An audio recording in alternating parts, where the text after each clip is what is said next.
This is the DRF Players Podcast.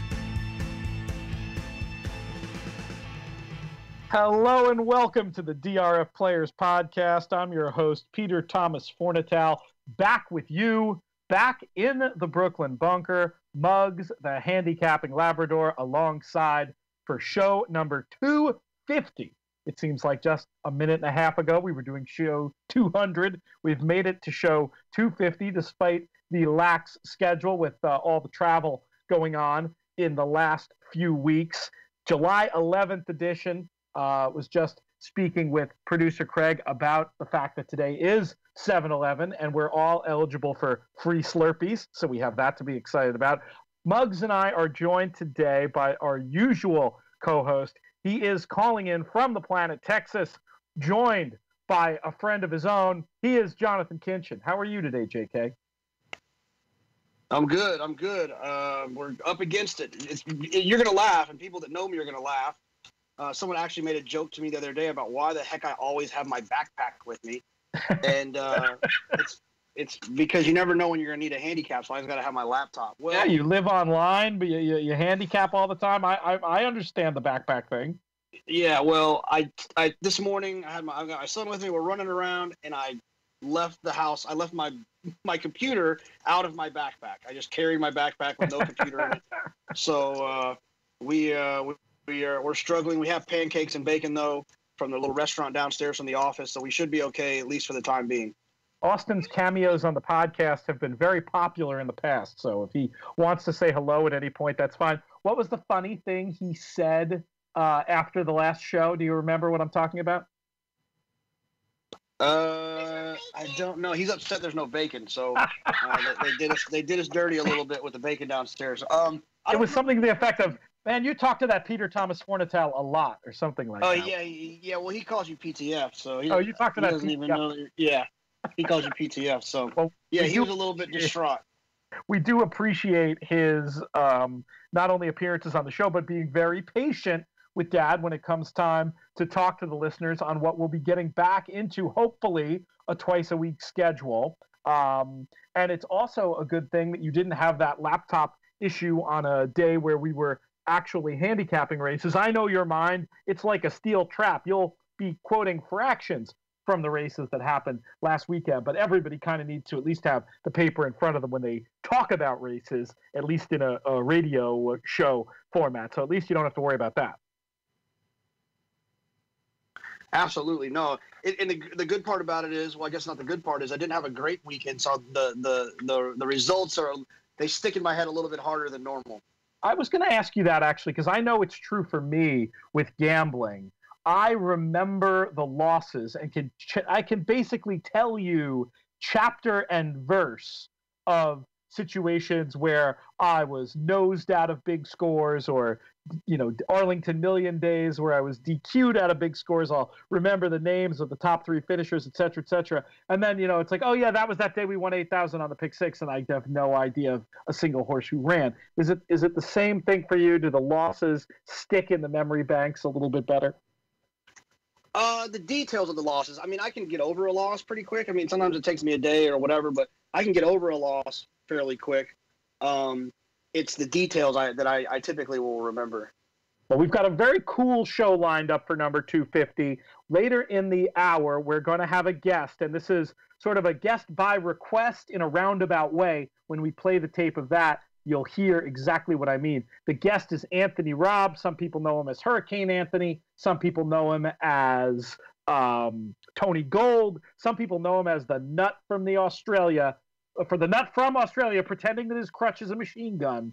He is Anthony Robb, and he's on the show because he managed to qualify for a big, important Vegas contest in, I'm just going to say it's a unique way, and we'll get to the specifics of it a little bit later in the hour. We're also going to be talking all about the races from Stars and Stripes Day at Belmont. Some really interesting goings-on on that supercard. That's going to be first up. And then we're going to close the show out by answering a question. Every once in a while, I get a question that I tuck away like a squirrel with an acorn for just the right moment.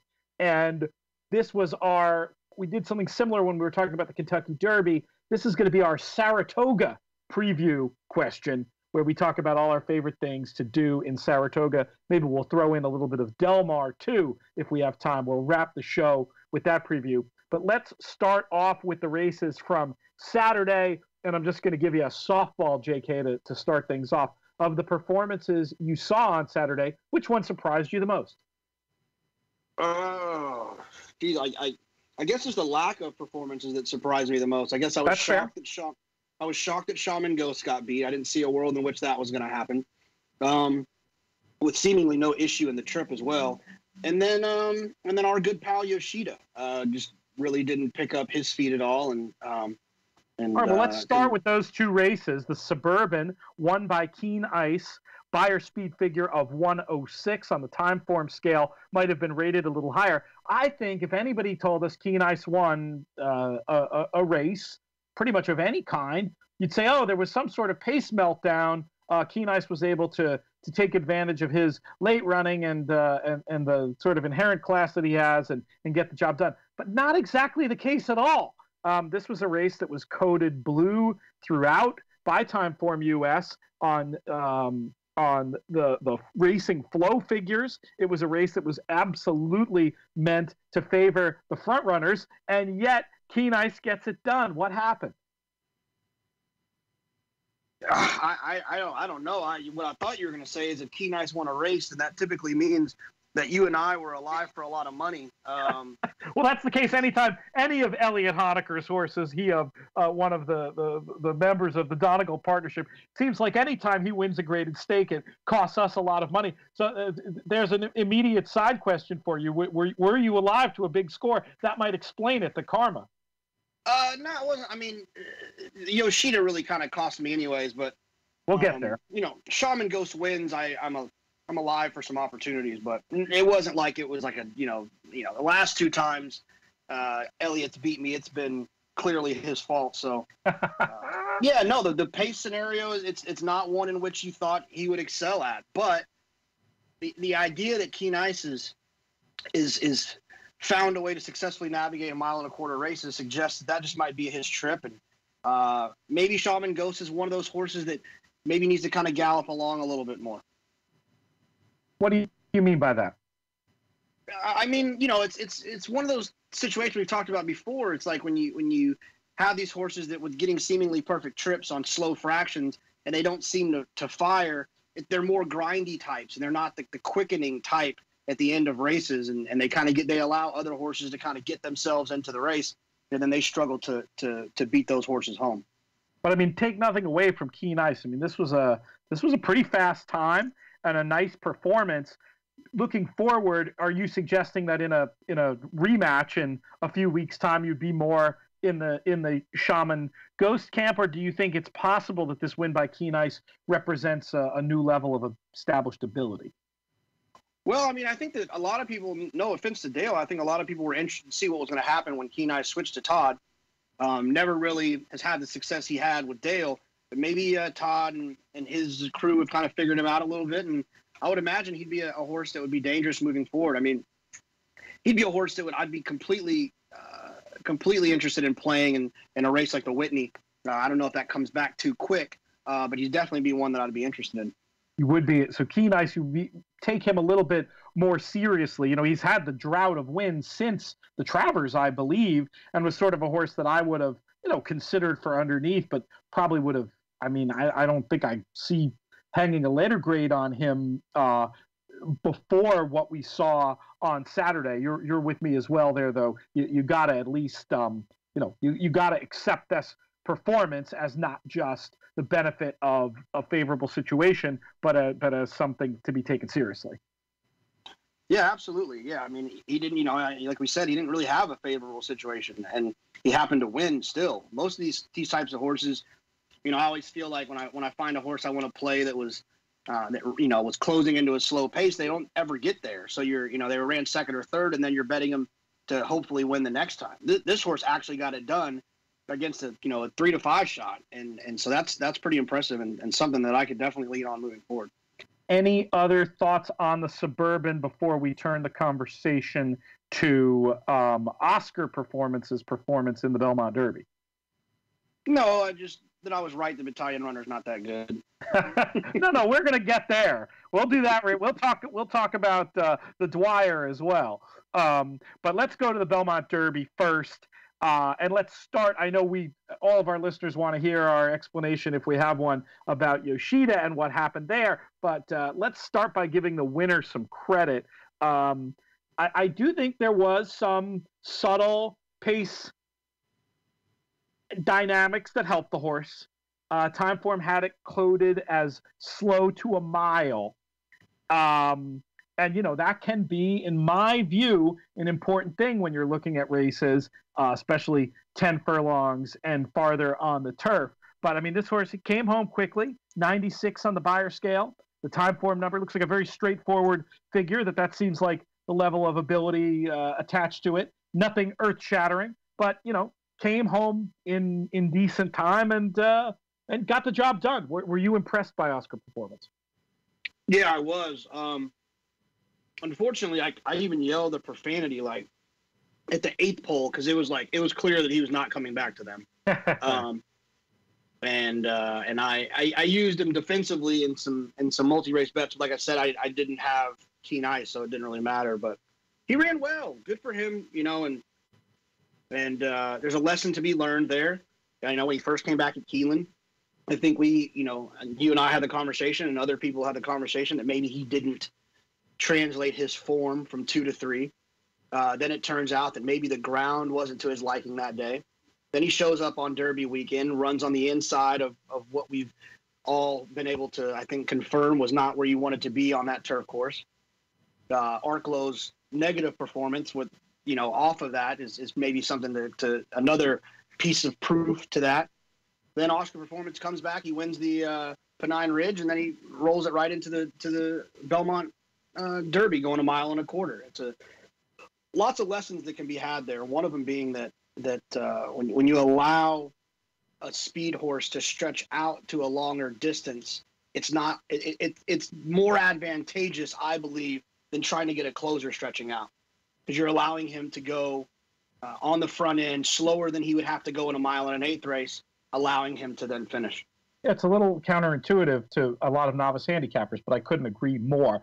It's the concept of EP horses. That's borrowing a term from the Sarton methodology, and one that I'm familiar with through the great Tom Brohammer book, Modern Pace Handicapping. But EP horses, the horses who are going to control the race up to the pace call. So you're talking about like the 6 furlong mark in a route, or the 4 furlong mark in a sprint. The horses who are going to be in good positions at those points in the race are EP horses. And when you have an EP horse that can finish, to the degree, to at least some degree, and then you take this horse and put him in a dynamic, I don't want to totally stereotype here, but there's no doubt that some stereotypes agree for a reason, and New York turf races not being run quickly, that's one of those stereotypes that I think is very much rooted in reality.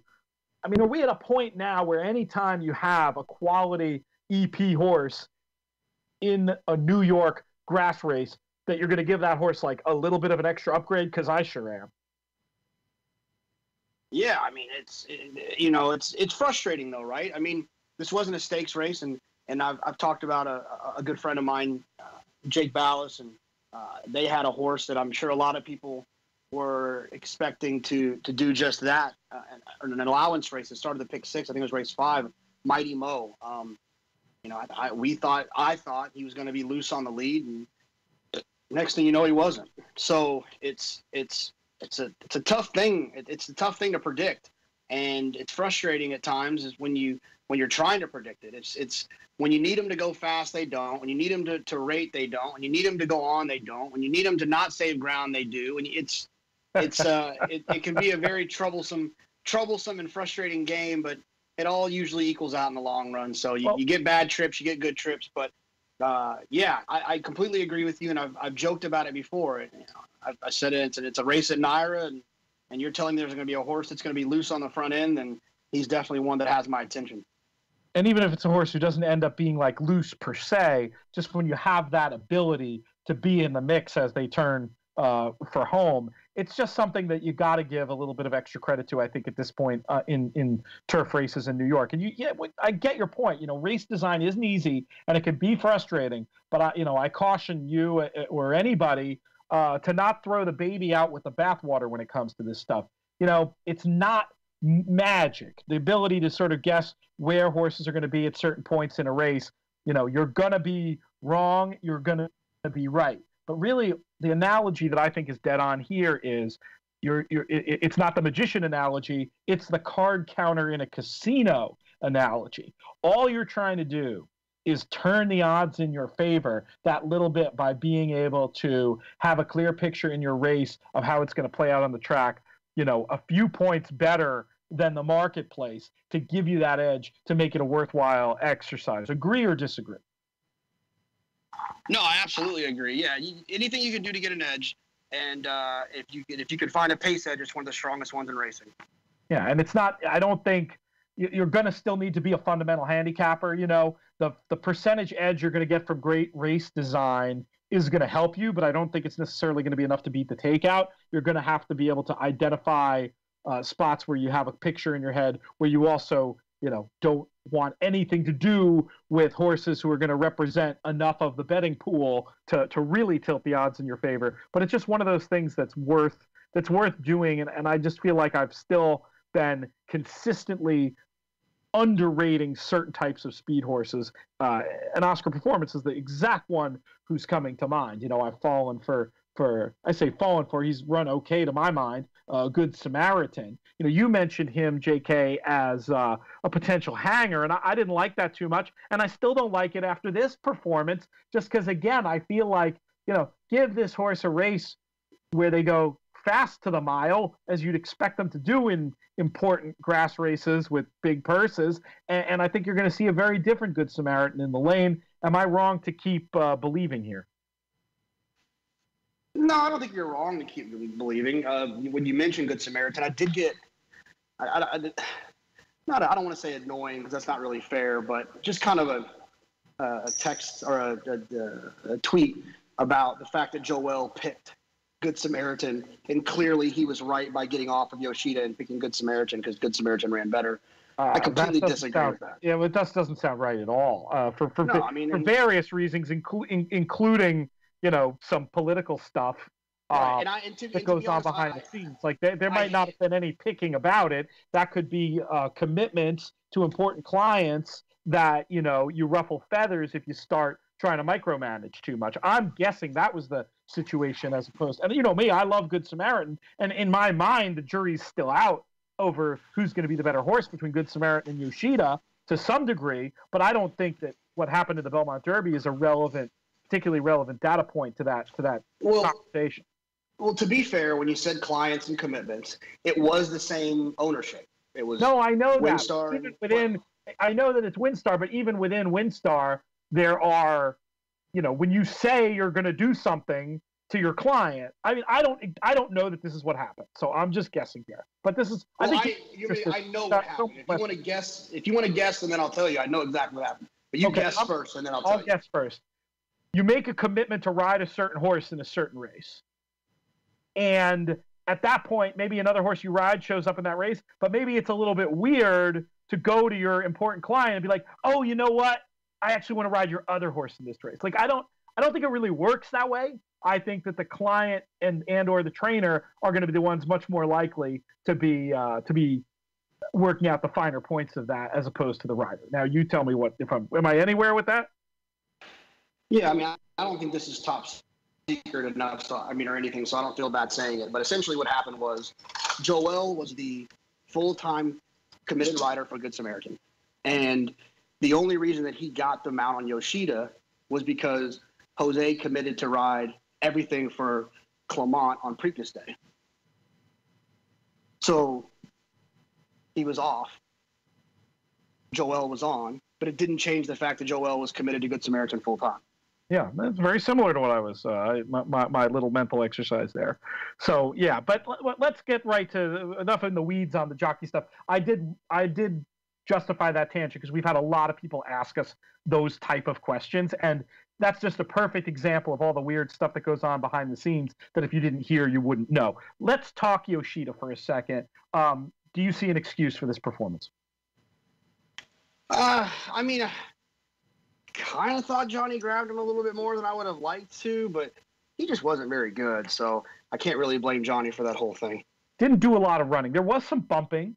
There was like the horse was not in a comfortable position, really, going into the first turn. But I mean, I will acknowledge that I'm reaching for excuses for a horse that I like, who I'm going to probably want to bet back at a better price next time, as opposed to saying, oh yeah, it was a subtle, horrible trip or anything. I don't think it was a subtle, horrible trip. I think there was, enough excuses to go around. Among those, is the distance possibly one? I don't think so. I mean, it's hard to get a mile and a quarter when you're not relaxed early. I don't care who you are. You can be dang Frankel.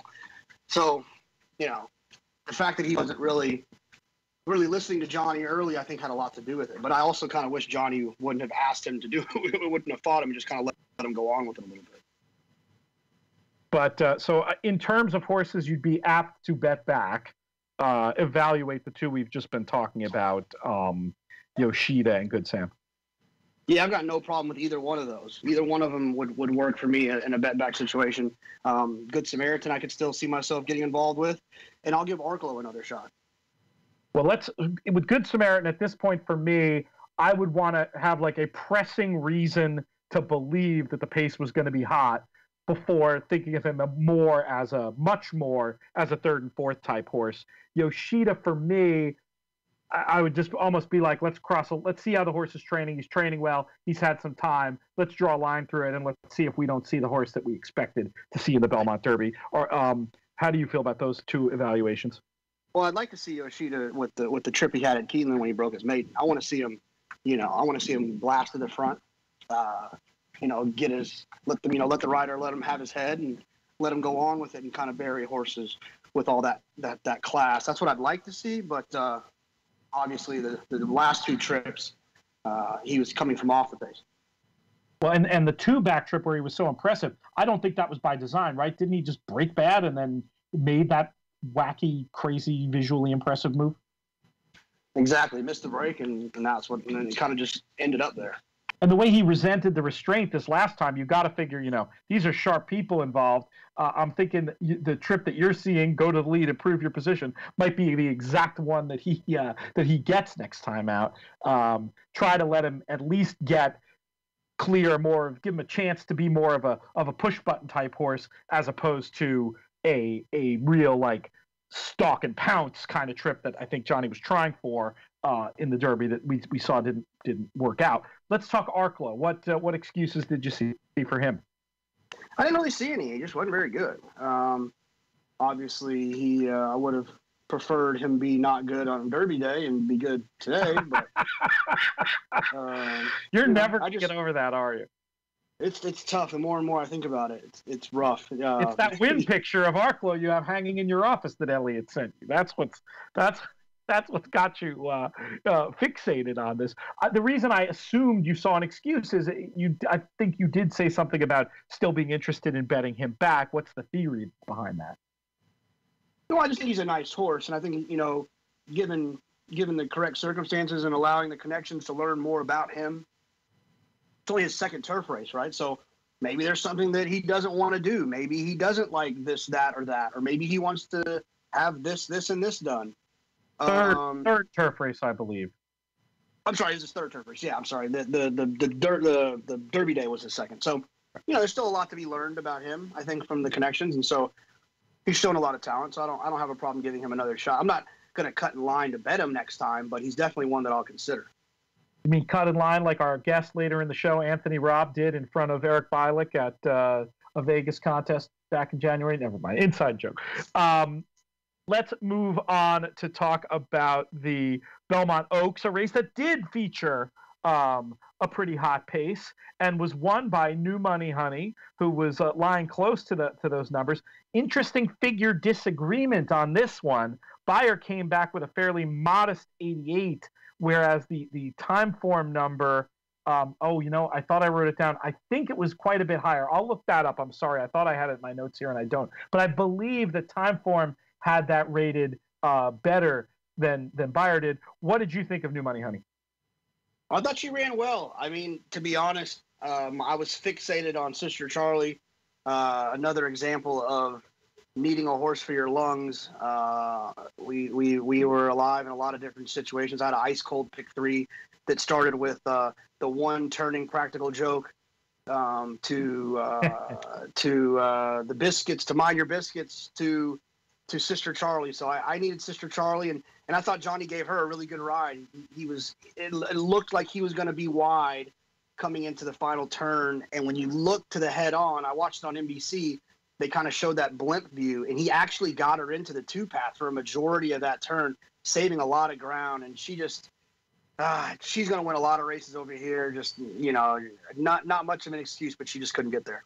Yeah, I mean, from just a racing flow point of view, you'd like New Money Honey a lot better coming out of that, because the setup was there for a closing run, even as far back as she was. Just looking at the coding in Timeform US or the flow figures, you'd still upgrade New Money Honey and downgrade Sister Charlie out of it. But you like Sister Charlie more going forward, would you say?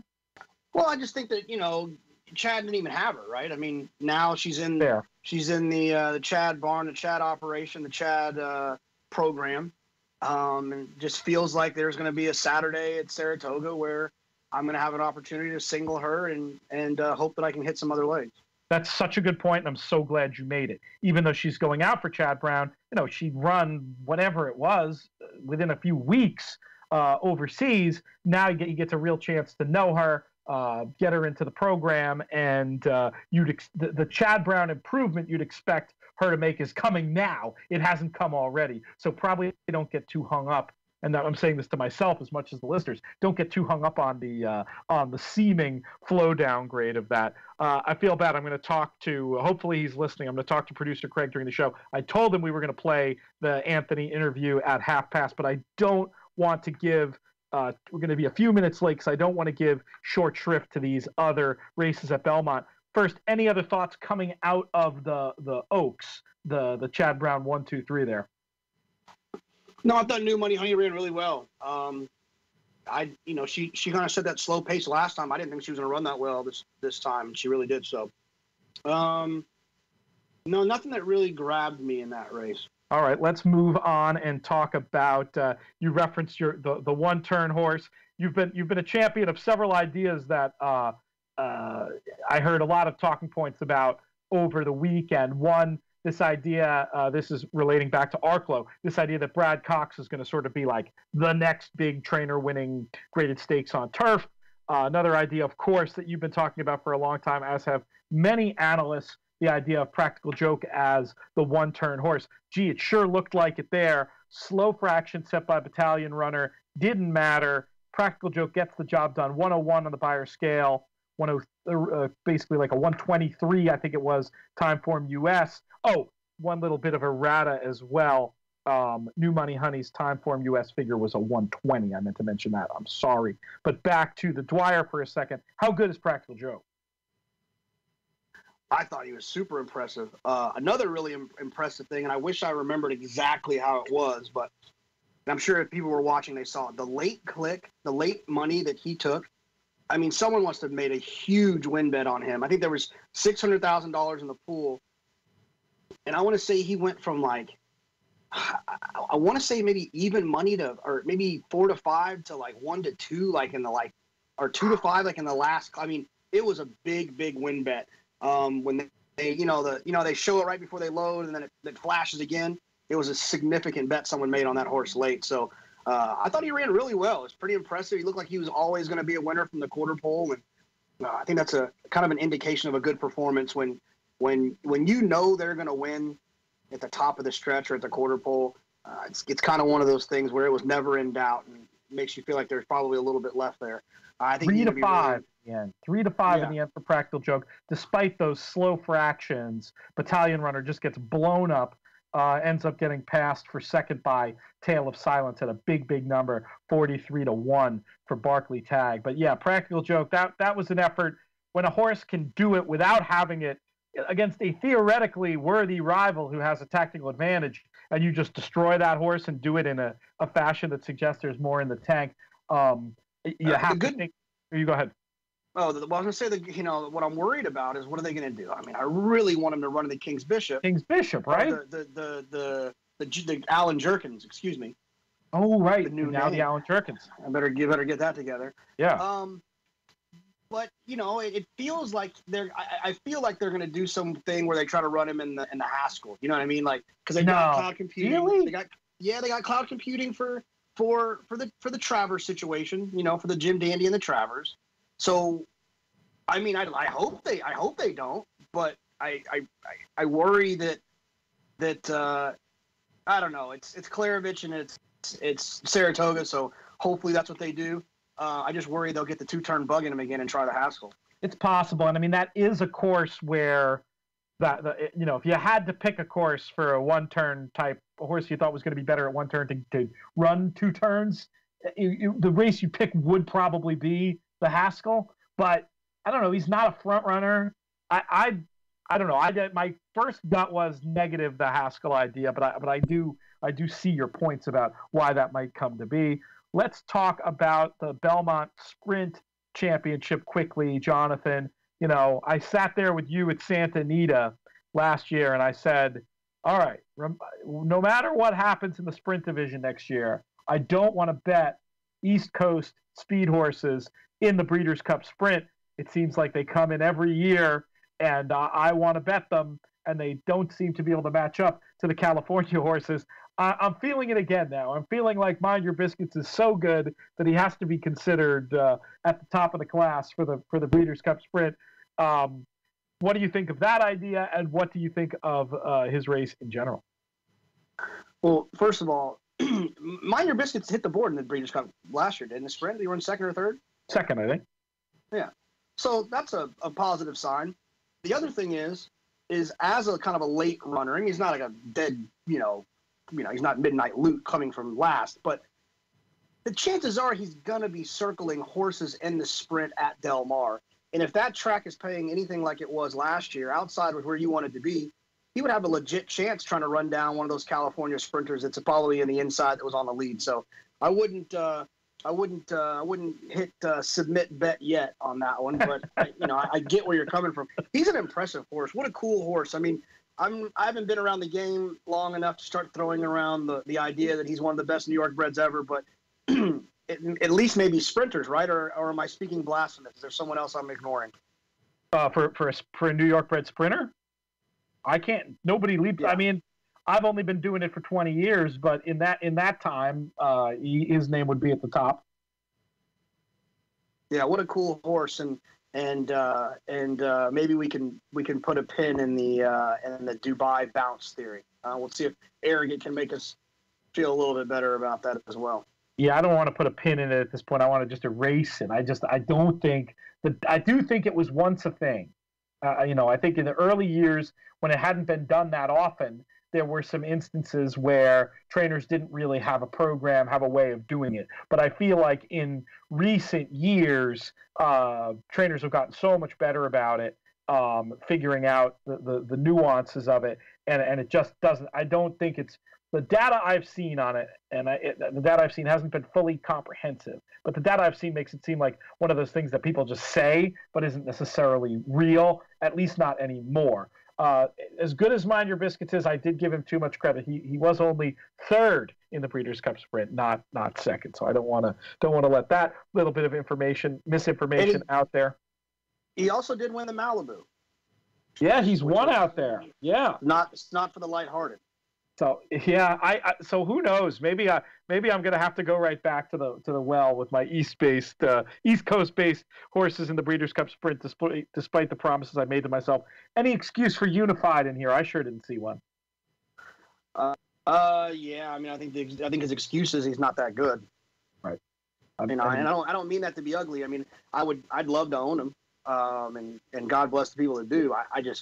He just really didn't have an excuse, and this is a couple of times now where I just remember him just blowing up with no excuse, just not running well. And so I just don't think he's that good. Maybe they should try something different with him. I don't remember who's he by. Is he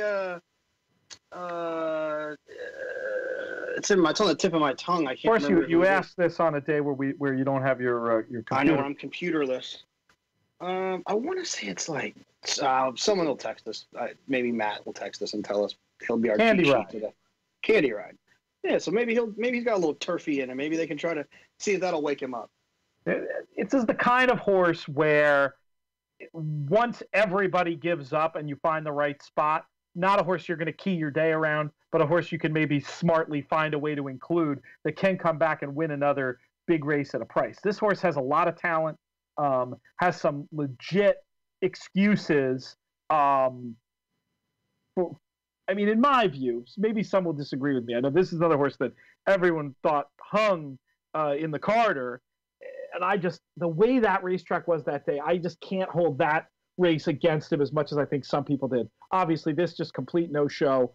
We'll see. Follow the news. Look at the workout reports. Maybe this is a horse that can find the right spot and win at a price down the line. I wouldn't give up completely, but I don't exactly have a logical reason for saying that other than the never-ending quest for value that maybe he could be down the line coming off such an ugly running line. Any other thoughts? I know you had some close calls on the day. Any just wagering stories before we bring in Anthony Rupp? No. There's no one wants to hear these wagering stories. It's no. What about Rubelinda? I thought you told me you had a good story about Rubelinda. Oh, no.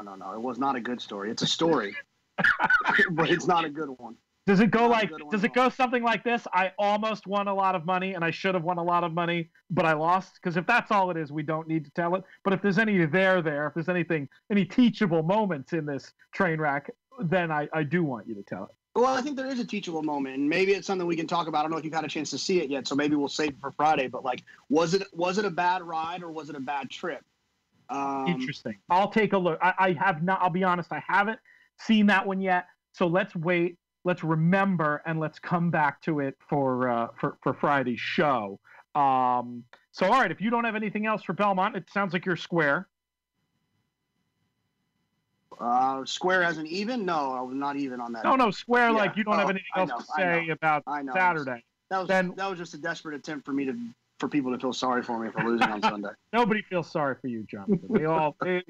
You're the people's champion for a reason. You're not here. We're not here to throw a pity party. You'll be back in short order. But let's bring in today's guest. Joining me now for his first appearance on the DRF Players podcast is my friend Anthony Rupp. Anthony, how are you doing today? Good morning, Peter. I'm good today, actually. You're known in the contest world by many monikers. On my old blog, I think I christened you Hurricane Anthony for the way that you would blow into Saratoga, leaving all manner of wreckage in your wake. I've heard you referred to as Tony Gold in certain corners, but today it's just Anthony Rupp for the podcast. Now, I have had a request, a long-standing request that you're going to help me fulfill today, Tony. Yes. A couple of years ago, there was a publicized incident where some tournament player, no one I had ever heard of, had simply played one number in a contest. I think in that case it was all the fours. Played number 4 in every race and ended up winning a valuable prize. And I was instructed that I should track that person down and interview them. I never did that. But when I saw that you, a respected tournament player who I know knows how to study form and spends a lot of time studying replays, understands the game, has been involved in the ownership side of the game, et cetera, when I saw your name at the top of a leaderboard this weekend and clicked and saw that you won your way into a major Vegas tournament by playing all the ones, I knew I just had to have you on the show. What the heck happened?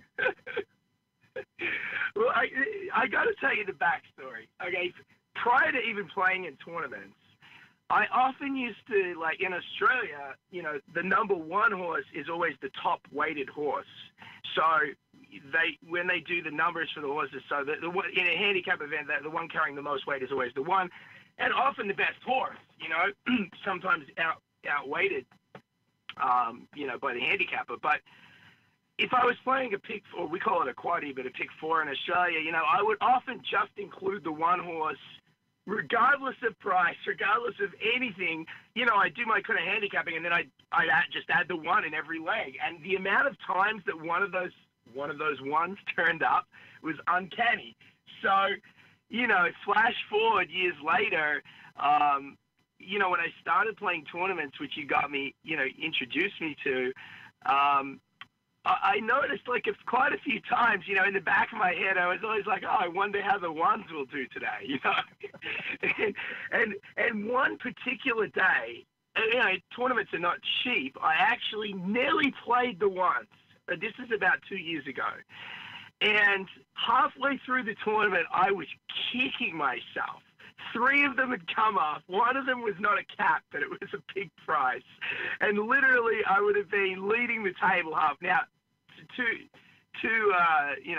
to be honest, I wouldn't have won had I stuck with the ones for the entire tournament. But I think it was like a top 10 finish. It was whatever. So, the other week, as you know, I had a pretty rough day, Belmont day at the track, and I put a lot of work in those 2 days. Kind of got screwed out of the pick 5 the day before and whatever. And I'd only played a couple of tournaments really in the last 2 months. And I was going to a pool party on Sunday, and I looked at entering this tournament, and I thought, well, I will put in, I just looked at all the ones, and they all looked prices, and I had a really quick look to, see if, I was just reaching ridiculously. I was like, you know what, I'm going to play all the ones today, because none of them were short prices, except one might have been 5 to 1. And I'm like, you know what, if I get lucky today, I've just had so much bad luck lately, and then I did have some sort of intention of maybe having a look halfway through, and if I got really lucky, then actually handicapping the rest of the card.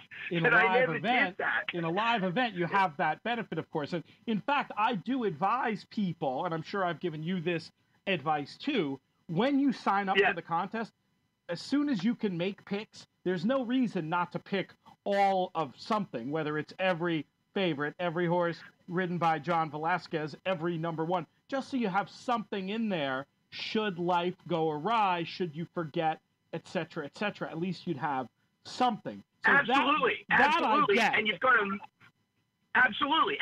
a much better chance of doing what you said, or Joel Rosario in every race. He's probably going to win one race, right? So it's better than having absolutely nothing in there. But that was not really the point. I mean, I have made the mistake of rushing it, prior to a pick and pray quite a few times, and actually ended up trying to canceling because so that was part of it. But it was I kind of did have a pretty strong intention to just play the ones and see how the chips fell. Look, if all the ones had been 7 to 2 and 5 to 1 or whatever, I probably wouldn't have done it. But they just looked like very open races, and all the ones were morning line 12 to 1, 15 to 1 or whatever. And I ended up, hitting a capper, and then another capper ran second, and that was all it took. I couldn't believe it when I looked at the leaderboard. I've got to believe you're interrupting part of the story here, because you used a key couple of words before, and those key words were pool party. So I'm assuming that, you're downplaying, like you almost did this intentionally. I'm going to guess that closer to the truth is you put them in as your default picks, and you must have figured to look around the third or fourth race to see what was happening. I'm just assuming you got swept up in the pool party, and we all know how that can happen. And then you looked. Explain exactly what happened during the day. Okay, so in the morning, I got up very early on Sunday morning, and I did look. As I said, I looked. I didn't get up thinking I was going to play all the ones, but when I looked at it, and I always look at what are the ones prices on the ones, and it's just the stars aligned. They all were big prices, all of them, and I'm like, well, you know what? 1 or 2 of them win. So then I gave it a quick glance at the form, a couple of notes in a few different databases I look at, like a very, 5 minutes probably max, and just glanced. Yeah, just literally glanced over, some, public handicappers picks and this and that, and just sort of glanced at, a few stats, but very, very briefly. And I was like, you know what? I think I'm going to play all the ones today. I'm not sure. I wasn't sure, so I put them in, and then I had breakfast and dilly-dallied around, and then I was going to go back, and I was like, you know what? Let's do it today. Just because the last few weeks, I haven't had a bet for a couple of weeks actually, which is pretty strange for me. But I just decided to have a little tiny break, and I was like, you know what? Today's the day to play the ones. Now back to your question about was I tempted to look? I absolutely was. But you know what? I had a funny gut feeling that I shouldn't be looking. I should just totally tune out and look at the end of the day. And I did think about it on 3 or 4 occasions. I went to look in, and when I did look in, there was one race to go when I looked in. That's when I looked. There was one race to go, and seconds, $9 obviously wasn't going to change the one. It had worked to that point. Now, I did notice there was one race where you played a 5-horse. What happened there?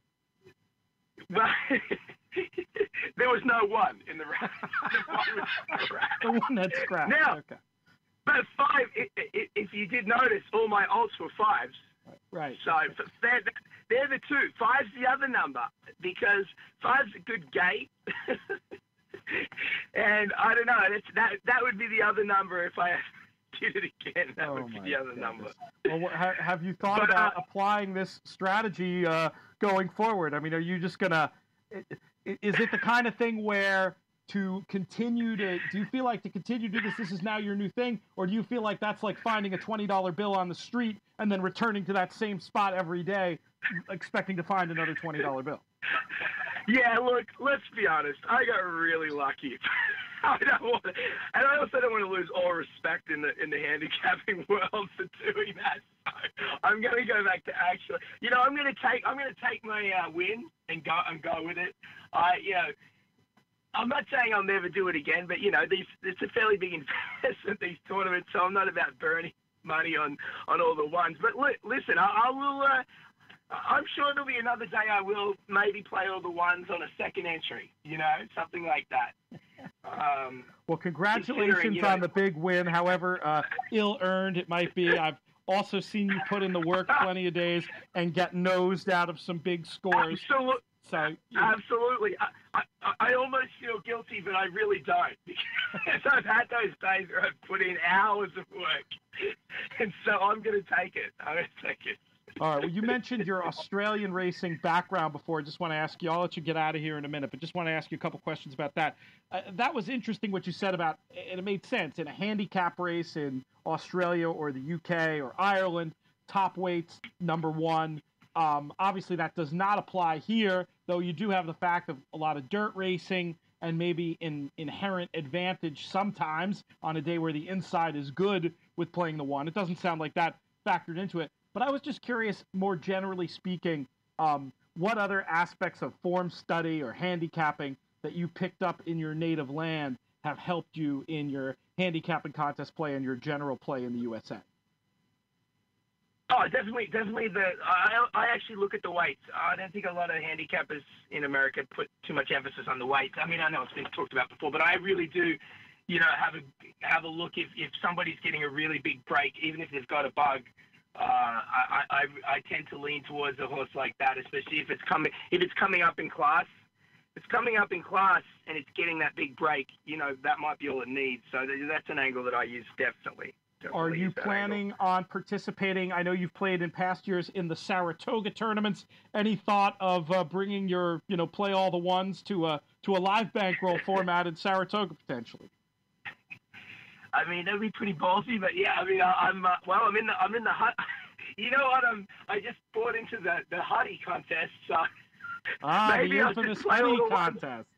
I don't think we've ever talked about that on the podcast. Yes, the sort of underground contest that a lot of industry people are in. So yeah, that's maybe some Sunday comes and you have picks left for the week, and you could go ahead and look for the ones who are 12-1 or higher and throw them in, Huddy. But how about seeing you live up in Saratoga? Is that going to happen this year?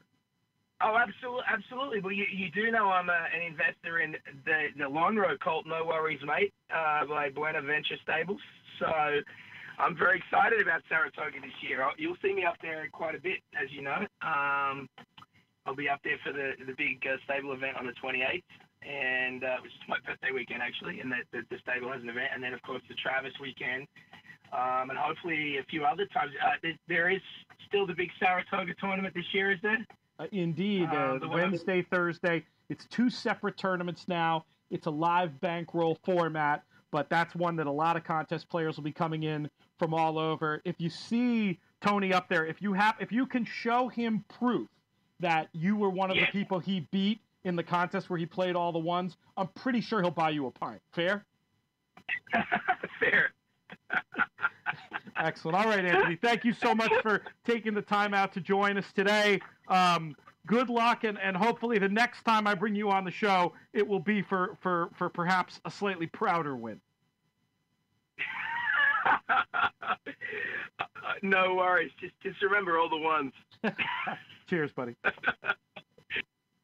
There you have it, my buddy Anthony Robb. He's crazy, isn't he, JK?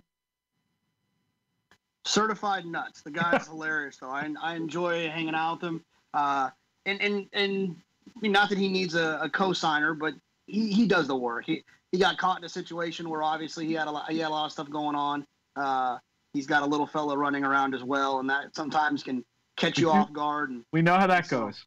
Yeah, so he probably bought into the tournament on Saturday night and woke up and was going to look at it, and then got called to do some chores or to do something, and next thing he knew, it was 12:27, and the tournament started in 8 minutes. So he just threw in some ones because what else was he going to do but burn his money?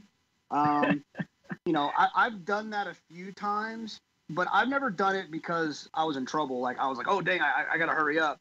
The times I've done it is when I'd be playing and I'd have 2 entries, and when you look at this and you look at your entry, you can kind of see the colors. And if I saw a lot of one color on my second entry, I would just turn it into all one thing. Like if I saw I had a lot of 2s as my primary pick, a lot of 2s as my alternates.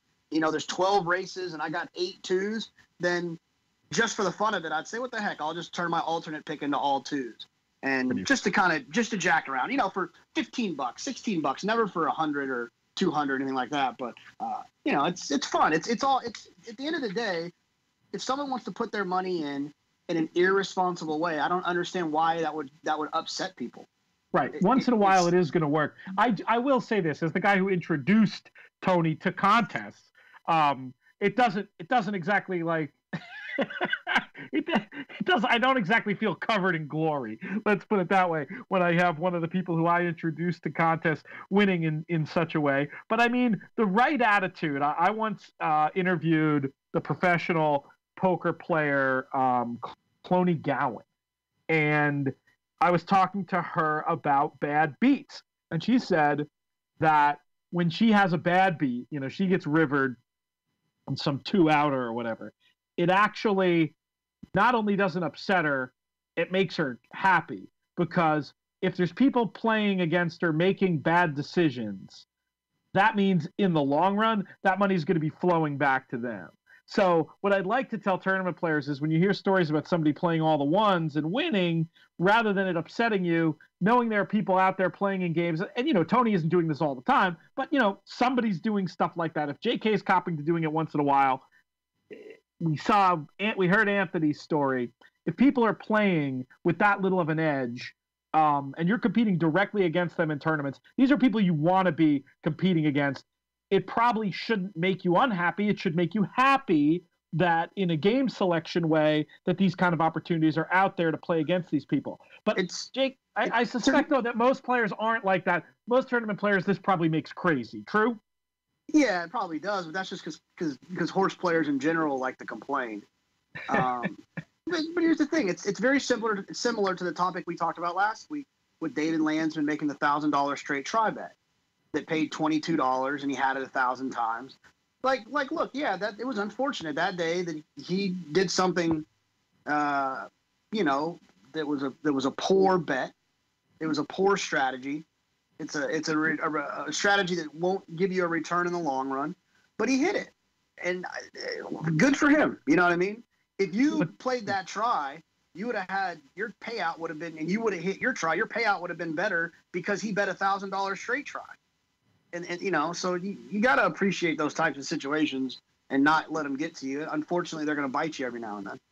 Yeah, I just think most players, when they see somebody winning, I guess here's the other thing, and maybe this is my bias as somebody who's like, obviously, for reasons that should be obvious if they're not already, somebody like me who's completely in the tank for tournaments. Does it make tournament players look bad? No, I don't think so at all. I mean, no. I mean, no. The whole stabbing thing. There's some people, tournament players, and you must have heard this. They're just stabbers. They're playing these horses who are prices. Tournaments, that's not real. You can win it by just playing all the ones. Blah blah blah. Well, if you can't beat a guy that picked all ones, then you need to reevaluate your game.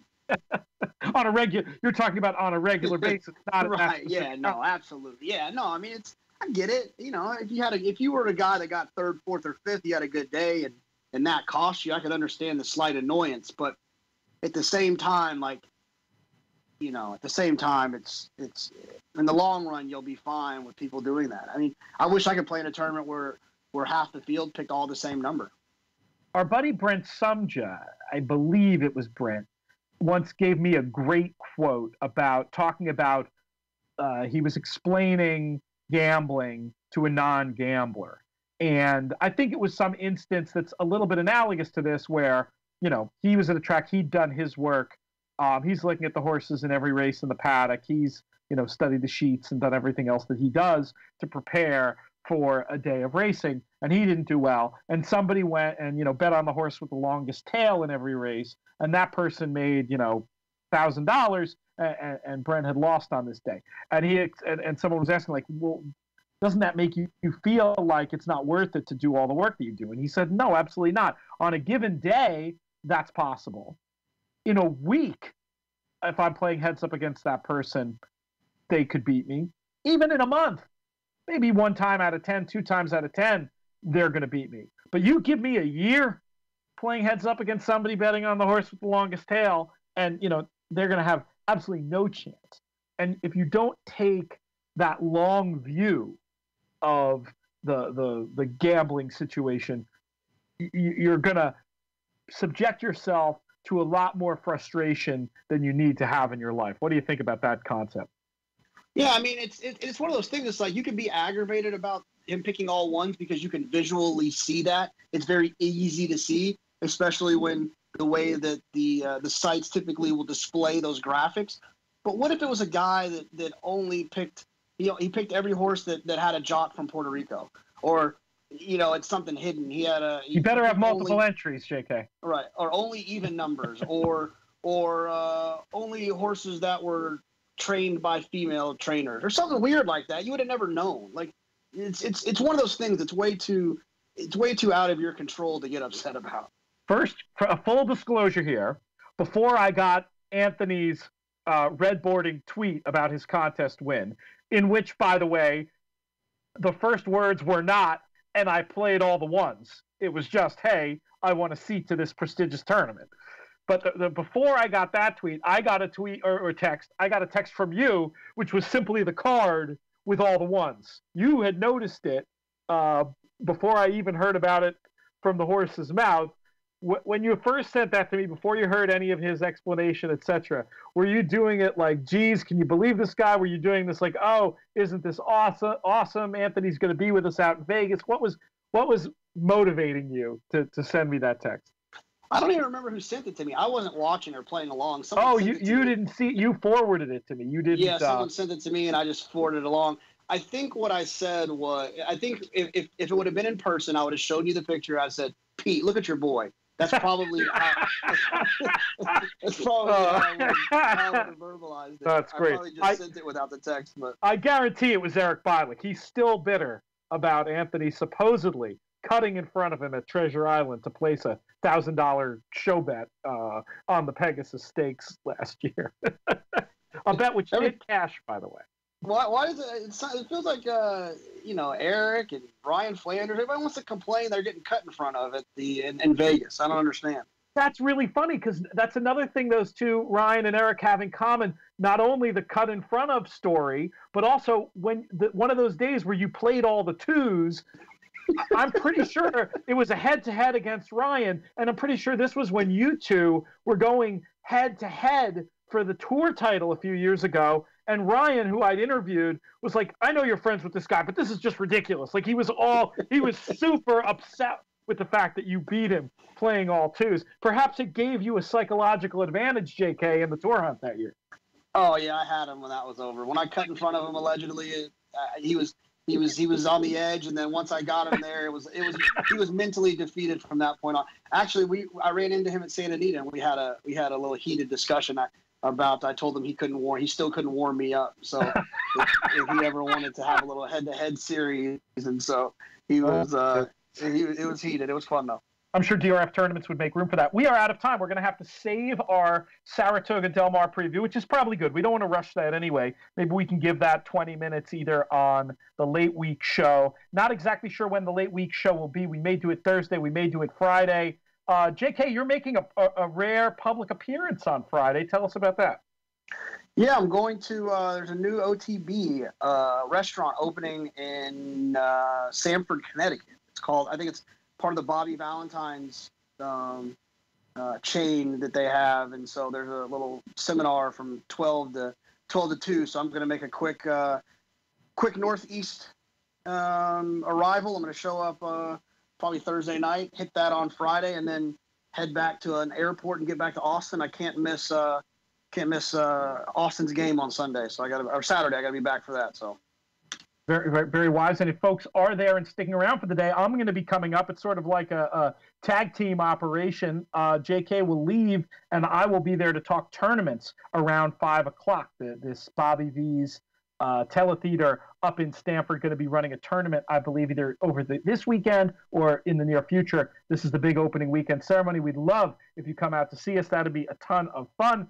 And again, that's all the time we have. I want to thank Anthony Robb. I want to thank Jonathan Kinchin. I want to thank producer Craig for sticking with us and helping us out today. Most of all, I want to thank all of you for listening. Hit us up, podcast@drf.com. We'll get to a bunch of questions in the coming shows. I'm Peter Thomas Fornatal. May you win all your photos.